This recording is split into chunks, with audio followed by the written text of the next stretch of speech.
Hi, Michael Alvarez. I am the Flintridge Foundation Professor of Political and Computational Social Science here at Caltech, and one of the two co-directors of Caltech's Lind Center for Science, Society, and Policy. Really excited today to have Raquel Centeno with me today. Raquel is a postdoctoral instructor here at Caltech. You've been here for about a year. And really excited to talk to you about your experience here at Caltech, about your research, and about your experiences teaching. So let's start with your research. You study polarization in American politics, which is, of course, a big, important topic. So tell us a little bit about your work. Yeah, so I would say that I'm very much interested in, partisan identity, racial identity, and sort of how the contours of these different group identities kind of interplay with one another.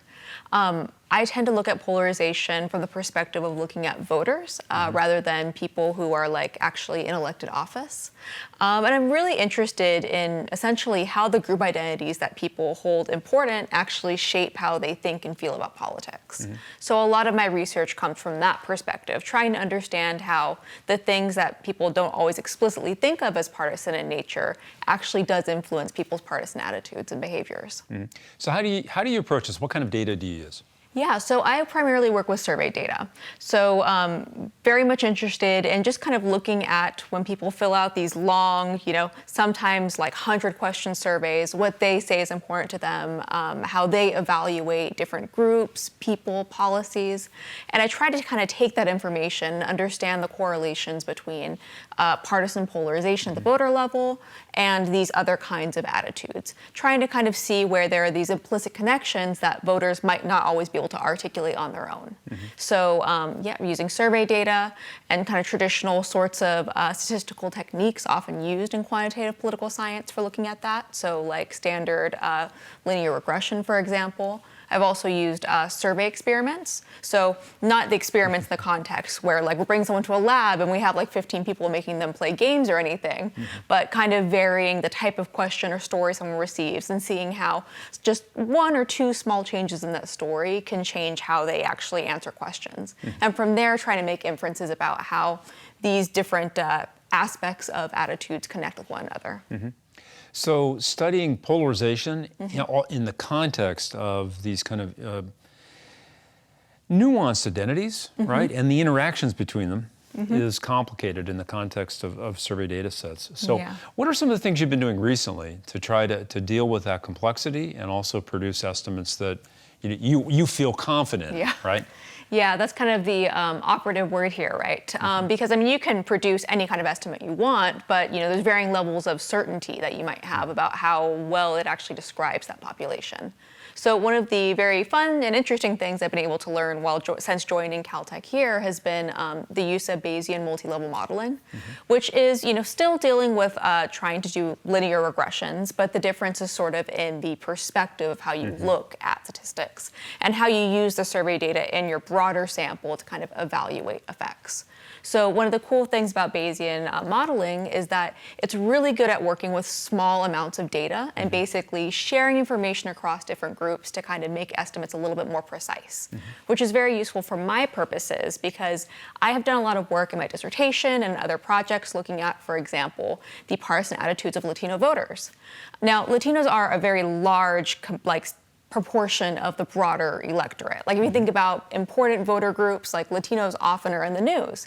However, the reality is when we take a survey of, say, 1,500 people and it's representative to the US, Latinos are still a racial minority. So you're not going to have as many Latino voters in the sample as you would, say, white voters.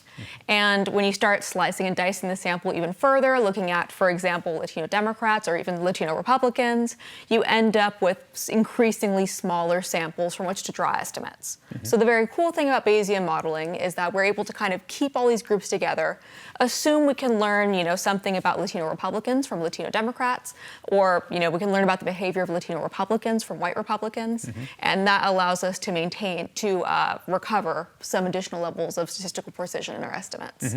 So what are you learning about those groups with respect to partisan polarization in the US?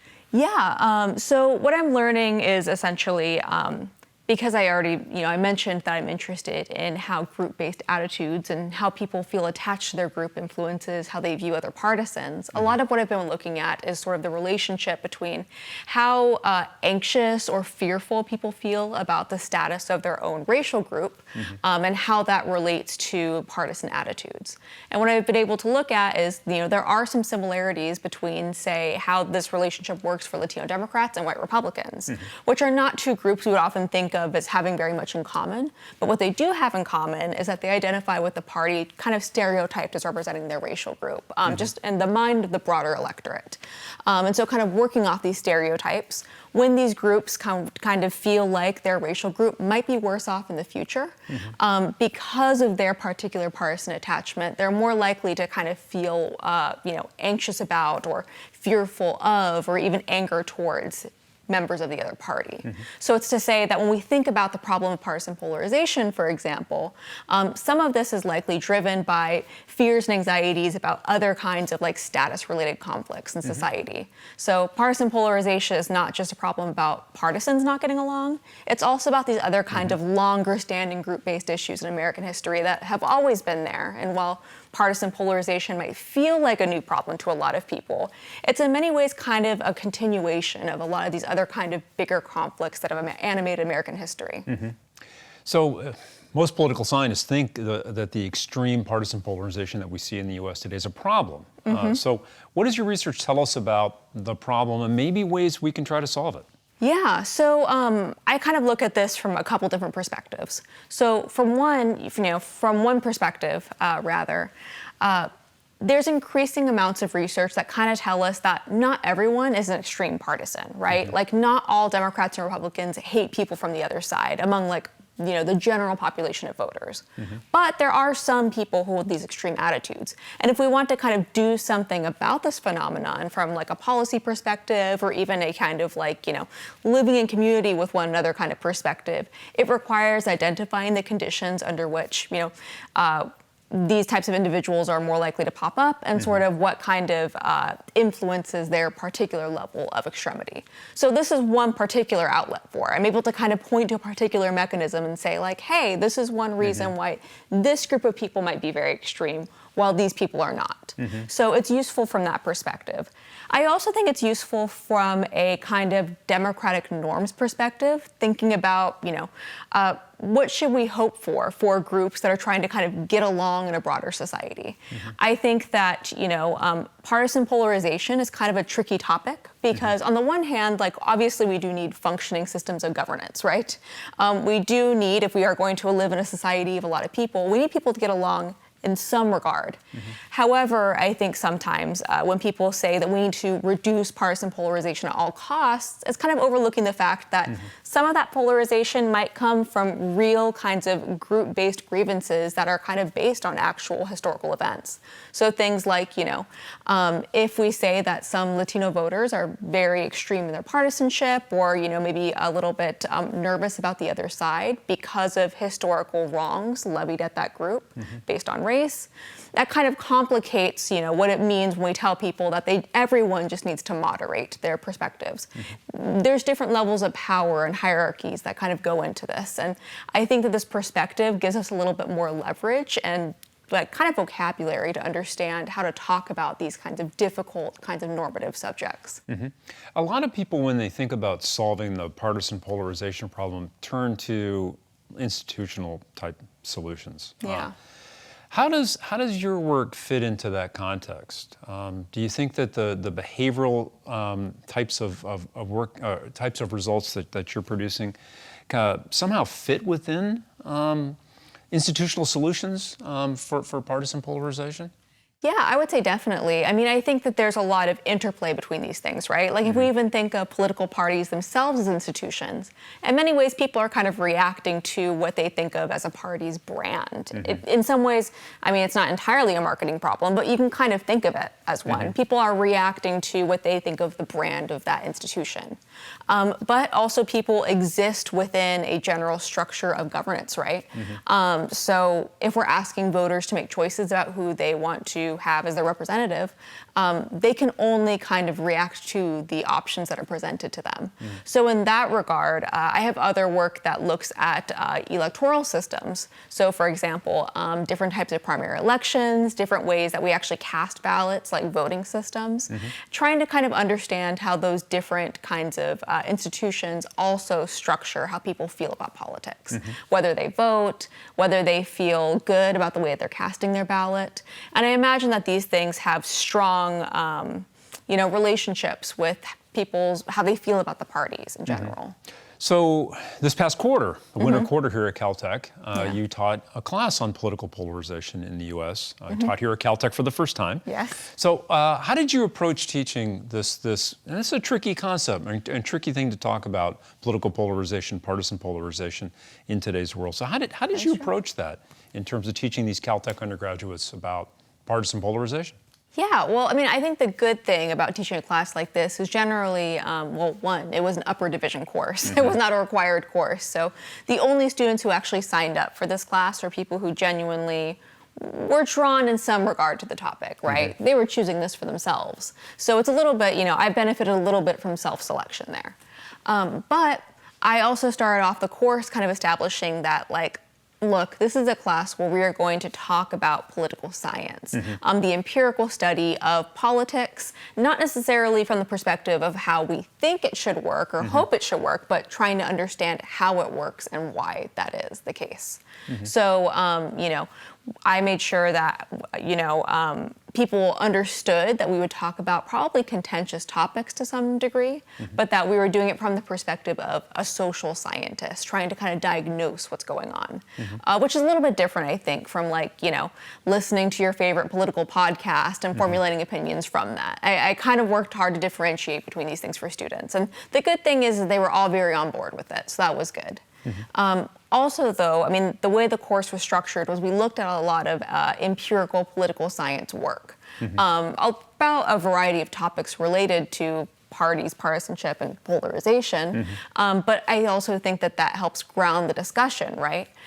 So if we're talking about differences in the way that Democrats and Republicans kind of look at political policies, we're not necessarily talking about whether it's right or wrong or whether they should or shouldn't, but we're talking more about what do we actually see in the data that we observe, and why do we think that is? Which I think is a little bit different of a perspective than some students might expect going into a class about politics. Was there something you learned when you taught that class last quarter? Yeah, definitely. So one thing I was a little bit surprised by was some of the topics that resonated with students. Because I was teaching this course for the first time, I was trying to anticipate, balance what I found interesting and what students might actually find interesting, because I think when we teach these courses as academics, what we find interesting is not always what everyone else thinks is super interesting. So there were some weeks that I kind of thought about including, was on the fence on. One of them, for example, being nonpartisanship. Because I kind of thought, well, if this is a class about parties and partisanship and partisan polarization, we are talking a lot about Democrats and Republicans, but there are large chunks of voters that don't identify with either group. So maybe it's worth talking about nonpartisans and independents. And that was one that, I wasn't 100% on including. But by the end of the course, students told me that was actually one of their favorite topics we discussed. It really resonated with them. I think to some degree, because a lot of them felt like they saw aspects of their own lives, conversations with friends or family that came up in some of these articles. And so for them, it was kind of a full circle or kind of illuminating moment of going, so I'm not the only one that feels this way. Or, okay, I understand now these conversations that I have with my friends are maybe part of broader trends within US politics.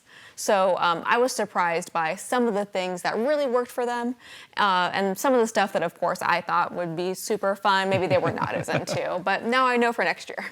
Well, one of the things also this past quarter, when we would meet and talk about the class that I was struck by was just how over the course of just 10 weeks, right, your, I guess, reactions to and policies about how students can use AI evolved over the course of the quarter. So definitely. Can you talk a little bit about that, kind of maybe where you started at the quarter and where you kind of ended about how students can and should use AI in a course like this? Yeah, definitely. I mean, I think going into the course, I kind of came from the perspective of like, I know AI tools are things that lots of people use. I mean, I use them sometimes even in my own work. But in a course where I am asking students to read papers on their own and ideally have discussions about them in class, I think sometimes if I encourage them to use AI to summarize papers, they might not be able to have very nuanced conversations about these kinds of articles within the course. So that was a primary concern of mine. I also was worried about them maybe using AI to just write their papers in full, which, I kind of told them is somewhat demoralizing from the perspective of the instructor reading a paper that's 10 pages long and saying, I don't think anyone really looked at this. But, fortunately, I don't think that was an issue within the course whatsoever. So that was actually something I became much less concerned about as time went on. It became very apparent that students were genuinely doing their own work, which is really nice to see, right? And I think I kind of, understood there were some points in the course where it was helpful. So, for example, there was like an in-class kind of, exercise where I asked them to analyze some data. I primarily use R, programming language, to do my own analyses. And what I thought would be a pretty simple exercise actually became very complicated because I quickly learned that, as it turns out, analyzing the same data in Python is a little bit more complicated from the perspective of even things like how it deals with missing data. And all of a sudden, what I thought would be a really simple kind of in-class exercise that they would enjoy turned into maybe a logistical nightmare. And in those kinds of circumstances, I think AI can be very useful, right? For something where it's as trivial as like a little coding problem that I don't really think is that pedagogically important. And I would like students to kind of get through together. In those kinds of circumstances, I think AI very much has a place in the classroom to kind of, get us to the part that actually matters a little bit more, like the group discussion about what you found in the data once you fixed the coding problem. So you're going to teach the same class again next academic year? Yes. Is there anything that you're going to change in terms of how the material or how you approach things like use of AI in the classroom? Yeah, so I think that I'll probably swap out a few of the readings. I think sometimes, one thing that I was actually pleasantly surprised by, and maybe I should have known this because it's Caltech, was in the past when I've taught courses in political science, students are not always the most comfortable or confident in reading very heavily quantitative, kind of high-level statistical kinds of analyses and research articles. So I made a point of sometimes there were articles or books that I personally really like and think are important, but I hesitated to assign them to students because if they're not familiar with engaging with this kind of work, it could actually limit how much we could really talk about it if the whole time is spent explaining how the analysis was done. But students actually really enjoyed the very technical papers. In a way, those were kind of the ones that they really enjoyed delving into. When I would teach them in class, they would actually kind of critique the methods. They would say, hey, like, why are they estimating this variable in this way? Or I'm looking at the way this plot kind of looks. That seems a little bit off to me.